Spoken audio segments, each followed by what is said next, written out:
Je m'appelle Armelle, je suis géomorphologue, je suis chercheur au CNRS actuellement et moi je travaille surtout en Islande, dans les fjords, sur les dynamiques de versants, les processus d'avalanche, de coulées de débris, de chutes de blocs qui peuvent éventuellement affecter les populations locales et qui sont également une réponse au changement climatique que l'on observe actuellement. Donc ce sont des sujets d'études tout à fait passionnants. Armelle, ça veut dire ours blanc. Ah bon? Donc ça a deux racines, aussi bien ours blanc que arctique. La racine germanique signifie ours, comme la grande ours dans le ciel. Et la racine grecque signifie arctos, arctique. Donc je devais être prédestinée. Mais en dehors de ça, j'ai toujours eu un grand plaisir à regarder la géographie, les paysages autour de moi. Et puis finalement en mangeant que l'appétit s'ouvre. Donc je suis entrée en faculté de géographie un peu par accident. Moi je voulais faire de la publicité et j'ai pas eu cette chance, ou j'ai peut-être pas eu cette malchance justement, et au contraire eu la chance de découvrir la géographie. Et puis comme Obélix, je suis tombée dedans et j'ai pas pu en sortir. Donc j'ai continué jusqu'en thèse. Et la géomorphologie polaire en particulier, elle m'a prise à partir de la licence. De la licence et le début de maîtrise.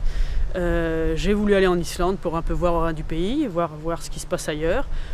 Surtout pas descendre au sud, je suis allergique à la chaleur. Donc plutôt monter au nord, il fait froid, il fait bon. Et une fois que j'étais en Islande, finalement, j'ai vu qu'il y avait tellement de choses à découvrir d'un point de vue de la géomorphologie que j'en suis parvenue. Et je travaille encore en Islande 10 ans après.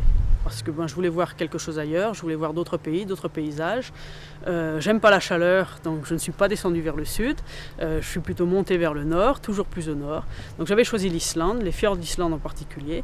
Et puis, ma foi, j'y suis resté, j'en suis plus revenu. Et 10 ans après, je continue à y travailler. L'Islande, des aventures, il nous en arrive tous les jours. On est assez rapidement isolé, bien que ce ne soit pas encore le haut Arctique. On n'est pas seul au monde quand on est en Islande, comme on peut l'être par exemple au nord canadien ou en Russie ou même au Groenland. Mais très rapidement, en dehors des agglomérations, l'Islande n'est pas extrêmement fréquentée et on se retrouve très rapidement tout seul. Donc il faut forcément penser à énormément de sécurité avec soi. On n'a pas d'ours blanc, donc on n'a pas besoin de se trimballer avec des armes à feu. Mais on a par exemple des cours d'eau à traverser. Donc un cours d'eau avec de l'eau qui t'arrive jusqu'à la taille, un cours d'eau glaciaire avec une eau à 3-4 degrés, c'est rafraîchissant. Ça fait peut-être pas partie des grandes aventures, mais ce sont les petites aventures qui donnent un peu de piment à la recherche en milieu polaire et subpolaire. Également, il y a toutes ces nuits, tous ces partages avec les gens que l'on rencontre sur le terrain.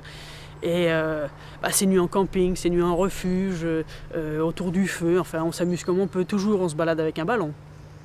Jamais on parle sur le terrain sans ballon. Si on est plutôt 3, on a toujours notre ballon avec nous, parce qu'il faut s'amuser. On peut pas, on est chercheur peut-être, mais on est encore de grands enfants, on s'amuse dans le Grand Nord. Et on sympathise énormément avec les gens en vivant comme ça. Et oui, mes meilleurs amis sont islandais.